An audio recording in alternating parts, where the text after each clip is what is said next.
Hello and welcome to the International Pentagon Challenge. My name is Kyanite and together we'll be embarking on a very special Football Manager journey where we'll aim to try and win every major international competition in all 5 continents, forcing our hand to play with hundreds of different types of players and most importantly hopefully create loads of awesome different types of tactics along the way. Once that's complete, only then are we allowed to set our sights on the biggest of all goals, the FIFA World Cup.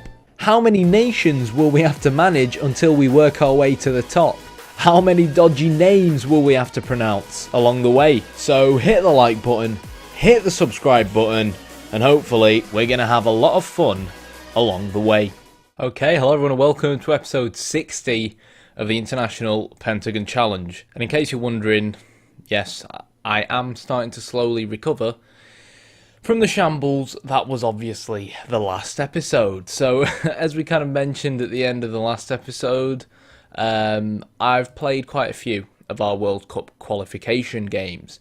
Unfortunately, our losing streak remained with a 3-0 loss to Cameroon, which wasn't really helped by conceding a bit of a silly penalty in the 22nd minute, and then having a player sent off in the 38th. And to be fair, it was that much of an even game that Cameroon didn't actually grab their final 2 goals until the 95th and 96th minute. So, like, from our perspective, we were down to 10 men. A point would have been a pretty good result for us, and we were just throwing everything and everyone forward. And then they just hit us on the counter-attack because, unfortunately, it is how they play. We then smashed Burkina Faso comfortably 3-0, as well as Congo incredibly convincingly in the last match 6-0. And the 6-0 win could end up being very convenient, because should Cameroon beat us again, because they have the quality to do so, given that only the team that finished top of each group can qualify, even if they beat us, unless they beat us by like 8-0 or something ridiculous like that, we'll still be on the same number of points because they've lost 2 games, one against Burkina Faso and one against Congo.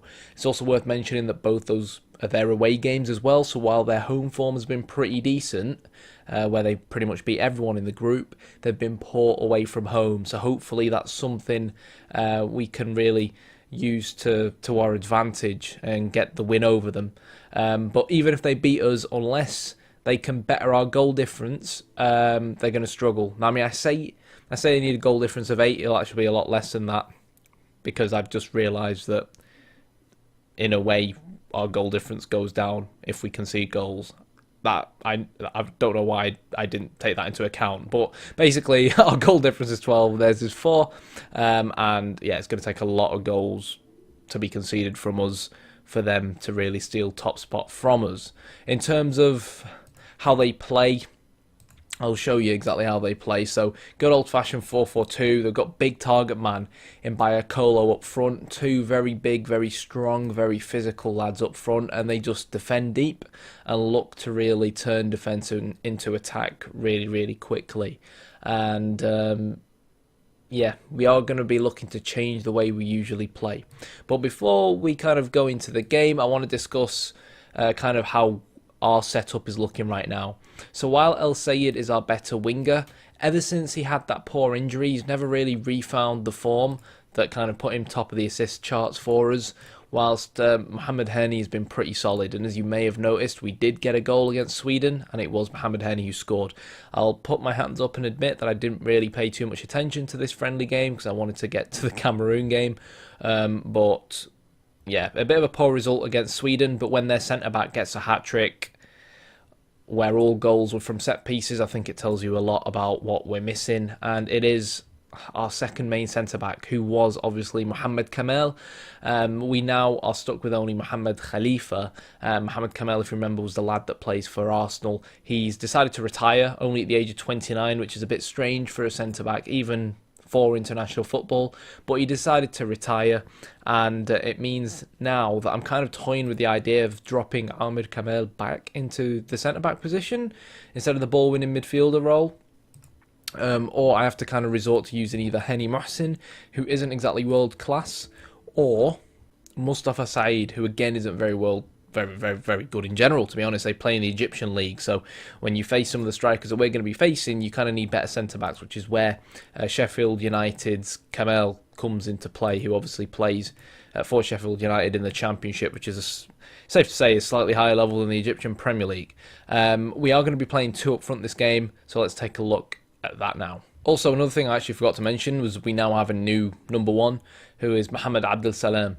Now, his stats are really good. I really like what I'm seeing. Great reflexes, a great aerial reach as well. I feel like Ali Fekri, even though he plays for Montpellier, is really lacklustre in that last African Cup of Nations, and his command of area, communication, aerial reach aren't that great. So he has some really good stats in some areas, but I just feel like Abdel Salem is going to be our goalkeeper for the next few years, given that I am still managing Egypt for the next few years, and he's someone I really want to be our number 1 right now, as long as he keeps playing well.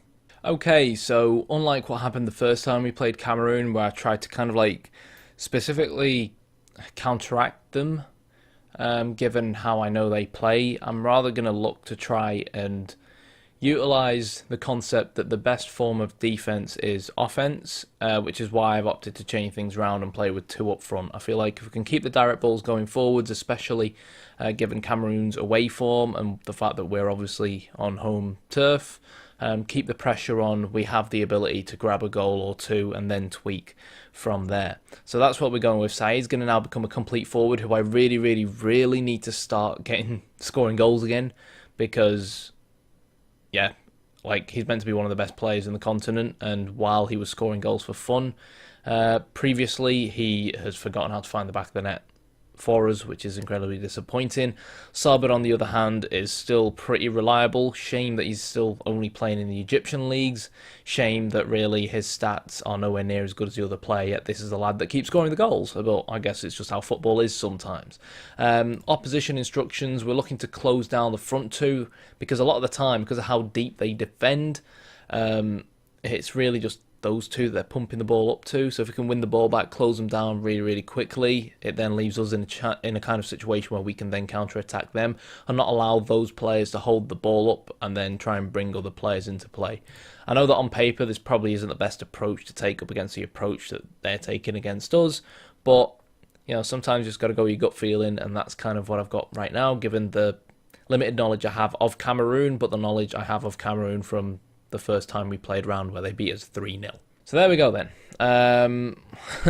Obviously, let's take things off. Key highlights. They're still there from the Sweden game. And I think one thing we could look to consider doing is obviously getting the group table up once the game starts to progress and if we go a few goals down. So that's really when goal difference and so on will come into play once we're more than 2-0 down. And as you can see already, the direct balls forward towards Bayakolo, whatever the hell he's called. He's a real danger man for them. And if you look at who's been scoring their goals recently, it is those front 2. There we go again. Holds up play, just nods it towards the side to the winger. And it's really simple football from Cameroon. But to be fair to their manager, it's the right way to play when you consider... Look at that. It's the right way to play when you consider the strengths that these particular kind of Cameroonian set of players have. But yeah, so Sabir and Saeed looking to link up. Looked like it was going to be a poor ball, but Hani is going to pick it up, who does have decent crossing, but unfortunately for us, straight into the hands of Onana. What's his name? Also, Ramadan Subhi has been playing from time to time as kind of a central... how has he missed that? Central Mozilla for us, and I think he got 3 assists in one game against Burkina Faso, so he really keeps that spot in the middle of the park alongside Shawky. That way we can utilise both the experience and technical ability of a player like Subhi. Granted, he probably can't help out that much in terms of the physical side of the game because of his age or defensively, but you know, when you can provide the killer pass and have the experience on your shoulders like he does, alongside another player who's pretty creative in the form of Shawky, it allows us to then obviously play Adil Ramsey out on the left wing, who's also a very important player for us. But here we go. Saeed's through. Oh, tried to play it across to Islam Sabir, but just about missed the pass, but could this be the finish? It's no, it's not going to be the finish. It's offside. But so far, so good. You know, all the chances have been us. Don't really feel like we need to change much. I am aware of how easily their target man is winning the ball. We should finish there once again. It's probably a second clear-cut chance that's going to be ruled out. And we usually like to play defensive midfielder up against these very direct teams just to kind of shield. What a goal. That's what I was talking about. To kind of shield the back four. But we haven't really needed it too much in this case, and I think the opposition instructions that we set really helped. And I was talking about Ramadan Subhi and what he can bring to the table, and guys, that's exactly what he can bring to the table. And what I've noticed a lot, like as regens are becoming more of a thing, especially managing Egypt, is that you've got to start playing. We're going to concede now, aren't we? They're going to play to the guy on the edge of the box. He's going to smash it in full on Ghana style. What I've kind of noticed is that while a lot of regen players look really good on paper, at the end of the day, you just got to play who's performing. We need to finish this.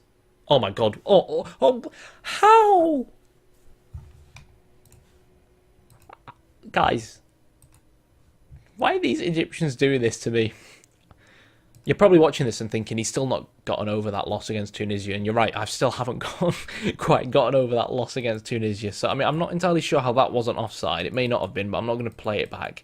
Here, you have to head at goal there. You have to head at goal. And he plays it back to Ramadan Subhi, and to add insult to injury, misses the bloody target. We could be at least 4-0 up by now. We could be at least 4-0 up. Good stuff from Ramsey. And, yeah, that's one thing they did to us a fair bit as well when we played them first time round. Even though they're pretty direct, the goalkeeper's distribution seems to be neglected by their manager, and they always tend to kind of like try and pass it out the back. So that was part of the idea behind obviously going with the two-striker approach that allows us to pressure them from the front a lot better when the centre-backs pick the ball up, because their centre-backs aren't the best technically. Their best players, Cameroon, are those two players up front, which is why they defend deep and just hoof it forward to them when they can. Quite direct in how they play. So we've really just looked to match them at their own game. We've gone with the pacey lad in Islam Sabir up front. So I think now with 5 minutes to go, we could do with a concentrate shout. Is that going to go out of play? It isn't. We could do with looking to retain a bit of possession as well. I'm still not entirely sure as well with regards to the approach I really want to take as to whether I'm happy playing Ahmed Kamel in that kind of centre-back position, or whether we're still going to go into most of our games playing... Go into most of our games playing a 4-1-4-1. Now, Saeed scored there, but I mean, I'm pretty sure if someone had put that pass to me on a plate, I would have scored that. But it is what it is. We can proceed with the tactical changes, and we can also go to key highlights now. Yeah, granted, the 4-4-2 has still worked pretty well. I've not really felt a need to change from the 4-1-4-1 we usually play. Because we interchange formations quite a lot, and you know, if we are trailing, we can always bring on the second striker, so it's not too big of a deal really. I think the reason why this is working really well is because played against Cameroon the first time, came into this game knowing where we went wrong when they beat us 3-0 when we were down 10 men, and we've just executed our plan pretty well. And in a way, it's really satisfying when Football Manager happens and materialises like that. But as we can see on the left-hand side, as things currently stand, we are quite comfortably qualifying for the next World Cup, which is great, really. Ramadan Subhi on an 8.5. He missed a bit of a sitter and he's on a 74, so I'm going to bring on some fresh legs. Shouty can go there. Ramadan, where is he?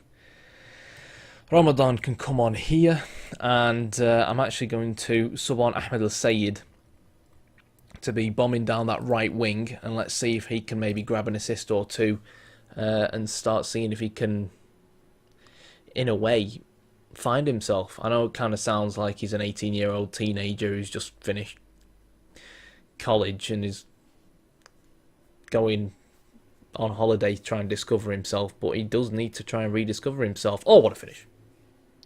Okay. I mean, again, it feels like it was handed on a plate to Saeed, but that was a great finish. I'll give him that. I'm glad he has finished it, because as I'm not sure about him individually, but as a team, I think we deserve that goal, given given how we've played up until this point. Real comfortable win against one of the best African teams in Africa. I want to say like one of the best African teams in the world, but I mean like just sounds wrong. But yeah, there we go. Full time, almost, unless we're going to get a cheeky fifth here on the overlap. Nope. Another goal. Poor pass back to the goalkeeper. But I think the referee... What's the referee called today? Nice. That is a name and a half, that. How do you even pronounce that? How's he got spaces in his name? Like SMVO. They're not even full words. Like, I understand people can have spaces and double-barreled surnames, but that's like... Smvo Okosu. You know what I mean? Like, you've got to get the pause in there. Smvo Okosu. Who's refereeing your game today? Smvo Okosu. Sounds like, you know, when you're like Skyping family and they've got really crap internet and it's just like Smvo Okosu and you only hear half the word and the first bit of the word's just like cutting off. But okay, there we go. Cameroon aren't going to the World Cup. It's my Egypt who are going to the World Cup. My Egypt who I still can't quite believe didn't win the last African Cup of Nations. Well done, boys. Great professional job. And obviously, in terms of this Pentagon challenge, while the main aim for us is to win the African Cup of Nations, we've got to look at it like we failed at the last African Cup of Nations. We have one in 2 years' time again, which is going to be the main goal. I think really when we go into that one, we'll have a weaker team, but it is what it is. I need to at least attempt to win the African Cup of Nations with Egypt. Again, if I can keep the job post-World Cup. That's the trick here. If we can keep our job post-World Cup, then, you know, we stand a good chance to an extent at least having another go at the next African Cup of Nations, because to qualify for it won't be really difficult for a nation like us in terms of being Egypt. So everyone seems happy. I wouldn't send the team out to hurt opposition. Those of you guys who've been watching this series since day one will know that that is absolute rubbish. And if I need to send out my players with men on a mission to hurt an opposition player, I am always more than happy to do that. But that is going to be it for this episode. So, really, obviously, I'm not quite sure when the World Cup draw will... Oh, okay, it's only in a week. So... that's going to be a thing. But before we see that at the end of this episode, let's just take a quick look at what other teams qualified. So we qualified, Ghana qualified, Algeria missed out, which is understandable really. You'd probably say Ghana are a better side overall to Algeria. South Africa qualified, Angola missed out. Morocco also qualified. Tunisia didn't qualify, which probably means we're in with a chance of winning something, as long as Tunisia are a bogey team, aren't there? And Senegal. So no real major surprises there, other than maybe Algeria and Cameroon. But when you've got these groups where only one team can qualify, there's not really much you can do about it. So on that note, let's sim a few days forwards and see what our World Cup groups look like. Okay, welcome back. So it turns out that the World Cup draw was further away than I thought, so I had to kind of play our friendly match against Ecuador, which we won 2-1 away from home, which was really quite nice. To be fully honest, we were by far the better team going in at half-time, but I had a lot of restrictions on certain players. 3 out of our 4 main defenders could only play for 45 minutes. So when you're forced, into mixing players up so much in a friendly match, it is always going to cause certain players to become unsettled. And I could show you the goal that they scored and you'd be pissing yourself laughing, really. It was that kind of goal, and one clear-cut chance that we missed as well. It was basically 1-1 with the goalkeeper style of thing, which looked impossible to miss. But as we know, we would still somehow find a way to miss it, which we kind of did.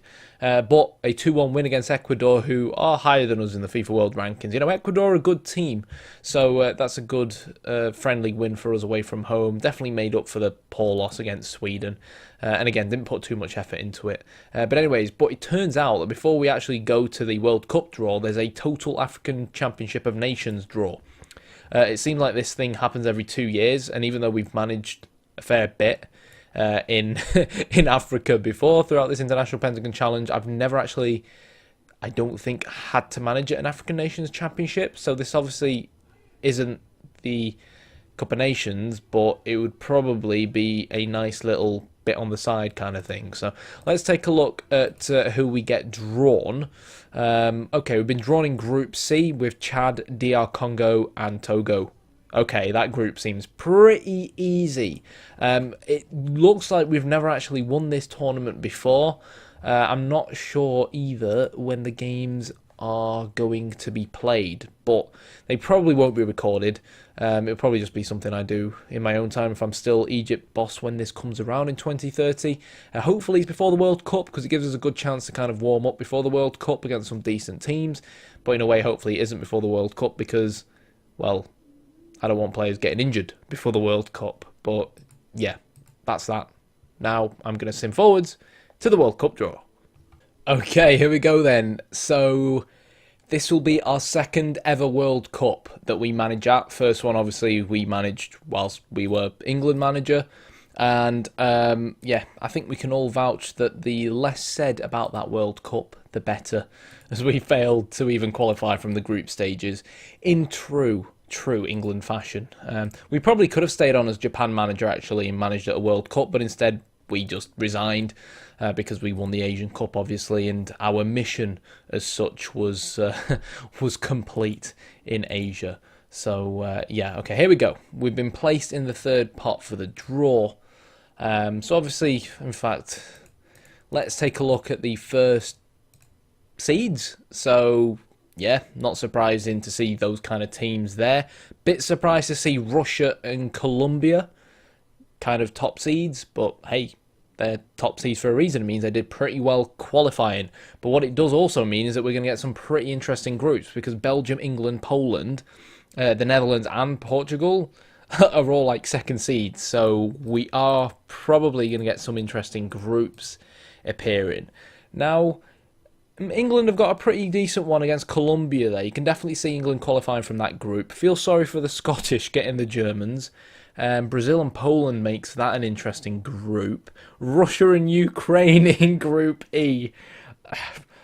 That's a derby if you've ever seen one. Italy and Portugal. France and Netherlands. Wow. And Group H is Argentina and Belgium. So here we go. Third seeds. Ecuador fall in Group A. Now, just before we carry on this, what group would I like to see us land in? I would probably not mind seeing us land in Group E, you know, where we got Russia and Ukraine. I probably wouldn't mind Group A either, but obviously that's not going to happen. And if we ended up in Group B, I probably wouldn't mind that either, because even when Eddie Howe took the England job after me, he didn't really succeed at it. And to be fair, I've not even heard of this Paul Simpson guy who's in charge of England now. So I probably wouldn't mind Group B or Group E. Okay, Turkey have got Group B. Probably wouldn't mind Group C either, because the Scottish aren't exactly all that. And we're back. I mean, it's not really appropriate, is it, when you get a phone call in the middle of the World Cup 2030 draw? I mean, come on. Okay, so we're not going to end up with Group C either. Poland wouldn't be the end of the world either. I just want to avoid F, G, and H at all costs. I mean, Belgium aren't that great, are they? Anymore? I remember looking at Belgium a few years ago, I think when we managed North Korea, and they looked like they lost De Bruyne, obviously, and quite a lot of important players. Okay, Senegal have ended up in Group D. So this is it. Group E is a group that I wanted. We get Group E! Yes! Get in! That is the ideal group for us, really, because, well, Russia and Ukraine are obviously two very, very good teams. I mean, Russia is 7th in the world, wow, and Ukraine are 15th. I don't know, it just feels like we could beat them. I don't know, I really don't.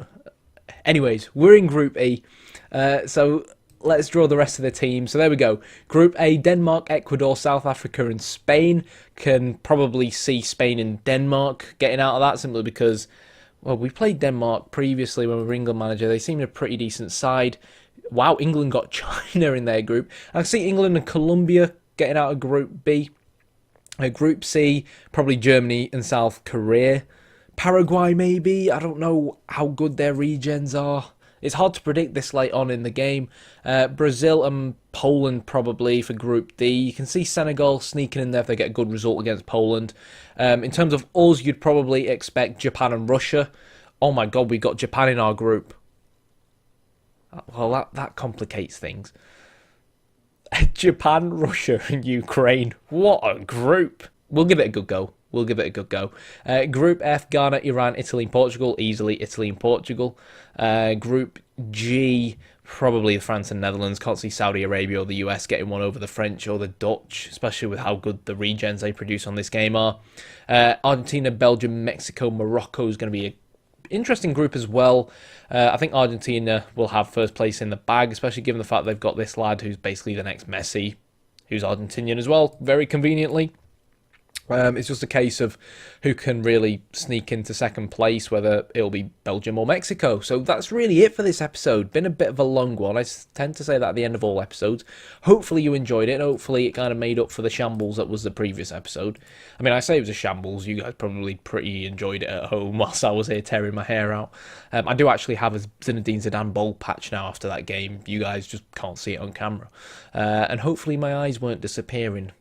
As well. I've changed my OBS settings around. It's a bit frustrating when that happens sometimes and it goes undetected, but yeah, I do try to tweak it when I can. It's annoying because I don't have like dedicated green screen lights, so depending on the time of day I'm recording and stuff, it only tends to happen when I look directly at the camera, because my camera has a green light on it, and when I've got like a pitch on the screen and it reflects green in my glasses, and you can see why I end up with see-through eyes. I'm not actually a cyborg. That's Mark Zuckerberg's job. But yeah, that is going to be it. I think like it turns out that this African Nations Championship thing is actually, I think, prior to the World Cup. Let's just double check that. Yeah, it is prior to the World Cup, so obviously we're not going to have any episodes on this African Nations Championship thing. If we can win it and go into the World Cup on a high, that would be great. But the next episode will be our first World Cup 2030 game against Ukraine. Bring it on. I'll see you guys next time. Hit the like button, hit the subscribe button. Thanks for watching.